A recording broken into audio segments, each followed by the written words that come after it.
طلع البدر علينا طلع البدر علينا۔ اس ویڈیو میں ہم اسلام کی تاریخ کی سب سے پہلی اور اہم جنگ بدر کا واقعہ سنائیں گے۔ یہ وہ جنگ ہے جہاں حق اور باطل آمنے سامنے آئے۔ مسلمز کی تعداد کم تھی لیکن ان کا یقین اور ہمت بلند تھی۔ اللہ تعالیٰ کی مدد ان کے ساتھ تھی۔ آئیے اس تاریخی واقعہ کو تفصیل کے ساتھ سنتے ہیں۔ نبی کریم صلی اللہ علیہ وسلم جب اسلام کا پیغام لے کر آئے تو لوگ دو حصوں میں بٹ گئے۔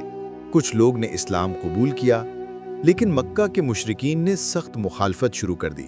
مسلمانوں کو ستایا گیا، ان پر ظلم کی انتہا کر دی گئی۔ آخرکار اللہ کے حکم سے رسول صلی اللہ علیہ وسلم نے مکہ سے ہجرت کر کے مدینہ کی طرف ہجرت کی۔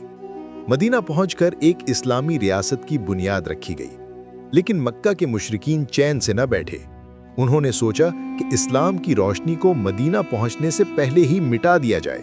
اسی خوف کی وجہ سے انہوں نے مسلمز پر حملہ کرنے کا فیصلہ کیا۔ مشرکین نے مسلمز کی قافلہ تجارت کو نشانہ بنایا تھا اور ان کا مال لوٹا تھا۔ مسلمز نے فیصلہ کیا کہ قریش کے تجارتی راستے کو روک کر انہیں روک دیا جائے۔ اسی دوران ابو سفیان کا قافلہ مدینہ کے قریب سے گزرنے والا تھا، جسے روکنے کے لیے مسلمز نکلے، لیکن ابو سفیان کو اس کی خبر مل گئی اور اس نے اپنا راستہ بدل لیا۔ ادھر مکہ میں ابو جہل نے جنگ کا اعلان کر دیا اور 1000 فوجی لے کر مدینہ کے قریب میدان بدر کی طرف قدم بڑھا دیے۔ مسلمز کی تعداد صرف 313 تھی، لیکن وہ اللہ پر پورا یقین رکھتے تھے۔ رسول اللہ صلی اللہ علیہ وسلم نے بدر کے قریب قیام فرمایا۔ یہ مقام مدینہ سے تقریباً 80 کلومیٹر دور تھا۔ مسلمز کے پاس صرف 2 گھوڑے اور 70 اونٹ تھے۔ زیادہ تر لوگ پیدل تھے، مگر ان کے دل اللہ پر یقین سے بھرے ہوئے تھے۔ رسول اللہ صلی اللہ علیہ وسلم نے جنگ سے پہلے مشورہ فرمایا، کیونکہ آپ صلی اللہ علیہ وسلم کا اصول تھا کہ ہر اہم قدم مشورے سے اٹھایا جائے۔ آپ صلی اللہ علیہ وسلم نے پوچھا، اے لوگوں، تم اس جنگ کے بارے میں کیا مشورہ دیتے ہو؟ حضرت ابو بکر صدیق رضی اللہ عنہ اٹھے اور عرض کیا، یا رسول اللہ صلی اللہ علیہ وسلم، ہم آپ کے ساتھ ہیں، اللہ کا دین بلند ہوگا۔ پھر حضرت عمر فاروق رضی اللہ عنہ اٹھے اور کہا، ہم پیچھے نہیں ہٹیں گے، ہم آپ کے ساتھ لڑیں گے۔ لیکن یہ دونوں مہاجرین میں سے تھے۔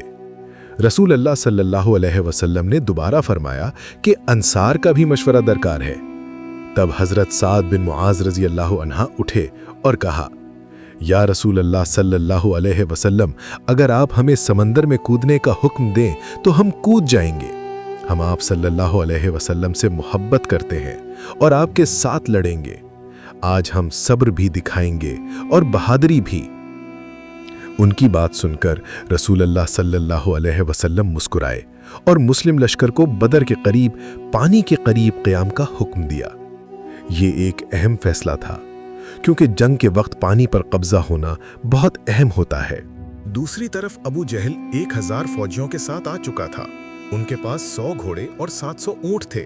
وہ فخرانہ کہتے تھے، آج ہم مسلمز کو مٹا دیں گے۔ آج کوئی محمد صلی اللہ علیہ وسلم کا نام لینے والا زندہ نہیں بچے گا۔